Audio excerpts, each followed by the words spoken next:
Estou muito feliz, a gente está recebendo no nosso programa hoje o diácono Eric, apresentador do programa Eclésia, meu colega de profissão. O Eric, em outras oportunidades, já esteve conosco, fizemos boas reflexões e eu estou muito feliz dele estar aqui mais uma vez.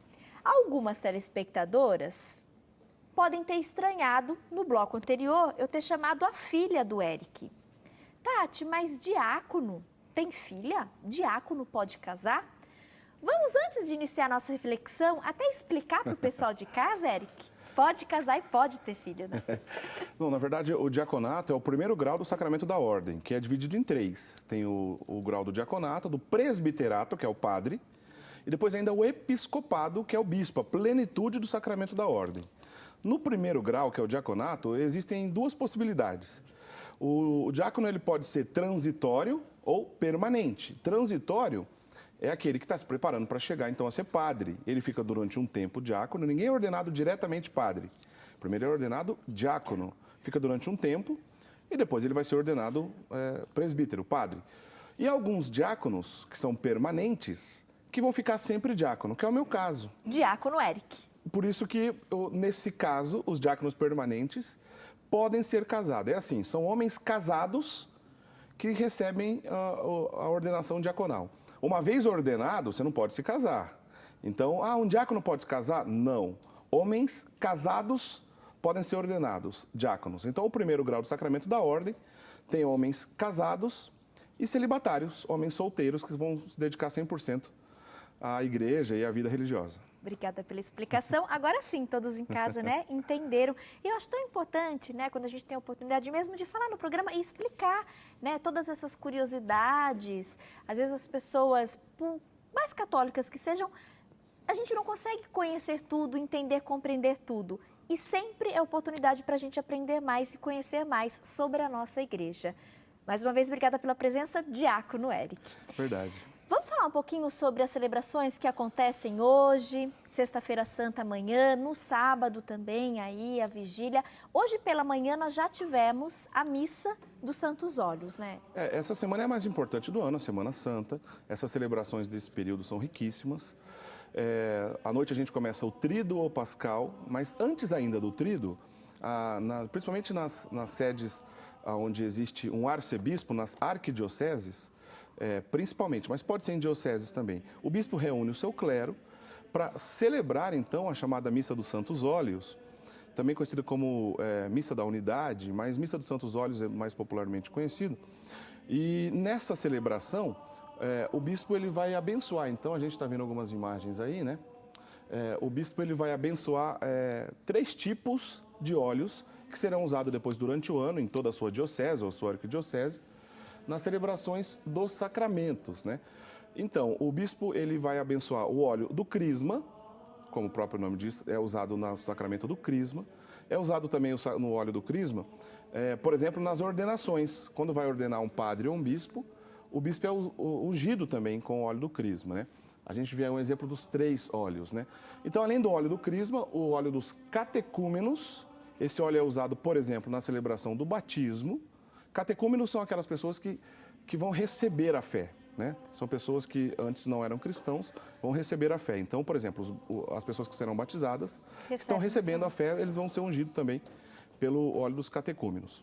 E ainda o óleo dos enfermos, que é usado, por exemplo, para abençoar os doentes, quando o padre vai aplicar o sacramento, vai celebrar o sacramento da unção dos enfermos. Então, os arcebispos, os bispos espalhados pelo mundo todo reúnem então com o seu clero no dia de hoje, na Quinta-feira Santa, e é abençoado, então, como eu disse, para o uso do ano todo, né? Principalmente o óleo do crisma, ele recebe um bálsamo também. Acho que a gente tem uma imagem, não sei se a diretora põe para a gente, uma imagem do Dom Murilo abençoando o óleo do crisma, tá aí?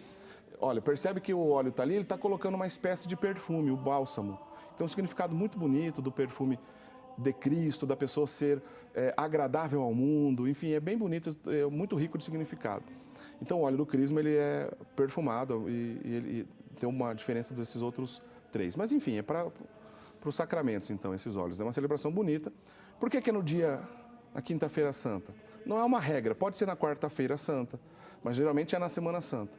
É num dia específico onde pode se reunir todo o clero e depois ter um tempo hábil para que esse clero retorne para suas comunidades para que logo mais à noite eles vão celebrar uma outra missa importante, né?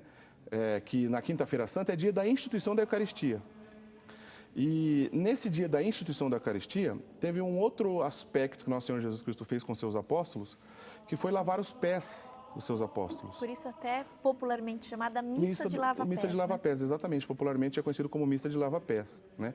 Tem um sentido muito profundo, não é só um sentido assim de social, etc., de se lavar os pés no sentido de irmandade. Também.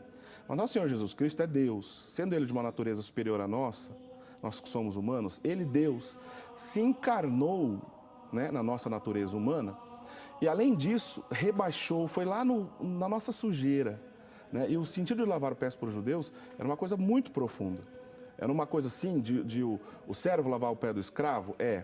Mas mais do que isso, é Deus que se encarnou numa natureza inferior à dele, portanto humana, e ainda uma vez encarnado na natureza humana, se rebaixou nas nossas sujeiras, no nosso pecado, nos lavou do pecado. Então, um sentido muito profundo, muito bonito, teológico e social também. E tem esse sentido do bispo, do padre, lavar o pé dos seus leigos, das pessoas da sua comunidade. Então, em cada comunidade são escolhidas algumas pessoas para representar os apóstolos e os padres que vão presidir essas celebrações logo mais à noite, que é sempre na Quinta-feira Santa. Então, eles fazem esse bonito sinal. A Quinta-feira Santa, ela inicia o tríduo pascal, né? Como o próprio nome diz, tríduo são 3 celebrações que começa com a Quinta-feira Santa, com a missa popularmente conhecida de lava-pés, e vai se estender até o sábado. Amanhã até tem o sábado a celebração santo. da Paixão, né? Na Sexta-feira Santa é o único dia do ano que não tem missa. Não tem missa em igreja nenhum do mundo, né? Aliás, os sacramentos que são celebrados nesse dia, apenas a confissão, né? O sacramento da confissão pode ser celebrado na Sexta-feira Santa. E o atendimento aos doentes, por exemplo, a unção dos enfermos. Batismo, crisma, ordem e a missa nem pensar, obviamente, portanto, a Eucaristia não é celebrado na Sexta-feira Santa. Pode-se consumir, pode-se comungar a Eucaristia, que já foi consagrada no dia anterior. Portanto, na Quinta-feira Santa, já se consagra uma quantidade maior, né? Que o corpo de Cristo será distribuído na sexta-feira, já que não tem missa. A celebração da Sexta-feira Santa é muito bonita, muito profunda. Ela tem um tom fúnebre, porque realmente nós relembramos a morte de nosso Senhor Jesus Cristo. Então é a celebração da paixão de nosso Senhor Jesus Cristo. Por isso que a presença da cruz está muito presente na celebração da paixão, né? Inclusive o sacerdote segura uma cruz que geralmente começa coberta por um tecido, faz algumas orações enquanto ele abre cada parte do tecido, por exemplo, está coberta a mão do Cristo crucificado. Ele solta uma parte para descobrir a mão, tem uma oração para aquilo, depois para a segunda mão, até descobrir toda a cruz. O padre diz, então, eis o lenho da cruz, da qual pendeu a salvação do mundo. É toda uma lembrança, né, da paixão de nosso Senhor Jesus Cristo. Então, a celebração da sexta-feira não é a missa, uma celebração que geralmente acontece 3 horas da tarde, que tradicionalmente em toda a igreja acontece esse horário, porque justamente é o horário que nosso Senhor Jesus Cristo morreu numa sexta-feira santa, foi o horário que ele foi crucificado. E, portanto, é uma celebração profunda, bonita, onde nós adoramos a Santa Cruz, prestamos o culto ao Cristo que morreu por nós, né? Então, na Sexta-feira Santa não tem missa. E é muito interessante porque para o judeu, na quinta-feira à noite, já é sexta. Diferente da gente, para a gente começa um novo dia a partir da meia-noite. Para a cultura judaica, não. 6 horas da tarde, assim que o sol se pôs, já é considerado o dia seguinte, para dizer que nosso Senhor Jesus Cristo instituiu a Eucaristia, instituiu o sacerdócio na Quinta-feira Santa e morreu nesse mesmo dia, né? A morte está inteiramente ligada à presença e à instituição da Eucaristia. Portanto, a Eucaristia, que é a Santa Missa, ela relembra, se faz presente, torna de novo presente um único e eterno sacrifício de Cristo, que foi a sua morte de cruz. Por isso, então, a instituição da Eucaristia, ela acontece no mesmo dia que Cristo morreu, já que, né, quinta-noite já é o dia seguinte para a tradição judaica. Nosso Senhor Jesus Cristo, então, ele, de maneira muito rica, profunda, que depois, só com o tempo, com o passar dos anos e dos séculos, que a gente percebe tanta riqueza e detalhe que a liturgia traz presente de novo nessas celebrações. Por isso que a Semana Santa é a semana mais rica da liturgia, é a semana mais importante. Muito importante, né? É a semana mais profunda. E depois a gente tem o sábado santo, a vigília. Encerrando o tríduo pascal, no sábado santo, na vigília. Ela tem essa ideia de vigília porque realmente, principalmente na igreja primitiva, ela tinha mesmo um caráter de vigília. Uma celebração que começava no início da noite e que passava a noite toda, né? Já preparando e celebrando a Páscoa, a definitiva Páscoa, a ressurreição de nosso Senhor Jesus Cristo. Essa celebração da vigília, ela tem também um caráter muito próximo, muito conhecido como celebração da luz, porque o Círio Pascal é uma vela, geralmente uma vela grande, que o sacerdote conduz depois que ele abençoou o chamado fogo novo, uma fogueira que é feita geralmente fora da igreja, recebe uma bênção especial do sacerdote. Esse fogo acende o Círio Pascal, o círio representa o próprio Cristo que ressuscitou. Inclusive no Círio Pascal, nessa vela, tem um monte de símbolos, cravos que Jesus, simbolizando a cruz que ele recebeu, são lembrados, colocados de novo os cravos nesse Círio Pascal, nessa vela, nessa grande vela, que simboliza o Cristo luz que está entrando novamente na sua igreja. Então a igreja é apagada e esse fogo novo, representando a ressurreição de Cristo, entra na igreja e solenemente será proclamado a Páscoa do Senhor, né? Então, uma proclamação linda, relembrando toda a história de salvação, né, que começou com os antigos profetas, né? A história de salvação que nosso Senhor promoveu na sua humanidade começa lá atrás com os seus profetas, né, com Abraão, percorrendo todas as histórias do Antigo Testamento, com todos os profetas, Moisés, um grande ápice desse episódio. Depois, na plenitude dos tempos, o próprio Cristo que se encarnou, que rebaixou de uma condição divina para a condição humana, se fez homem como nós, ele que é 100% Deus e 100% homem, fez tudo o que fez, pregou o amor, morreu, ressuscitou, deixou os seus apóstolos para continuar essa missão, e esses apóstolos a igreja que ele fundou, ele disse, né, que tudo que Pedro ligasse na terra seria ligado no céu, essa igreja que ele deixou, não é questão de fé nesse caso, é uma questão de história. É a Igreja Católica Apostólica Romana, que nas suas vertentes espalhadas pelo mundo todo, conduz e é guardiã dessas verdades de fé. É óbvio que tem outras manifestações cristãs? Sim, tem, e a gente respeita, existem outras. Eu queria até aproveitar, Eric, que a gente tem, né, a questão do conceito da Páscoa e as diferenças, por exemplo, entre judeus e cristãos. E eu sei que você tem um conhecimento profundo nisso, né?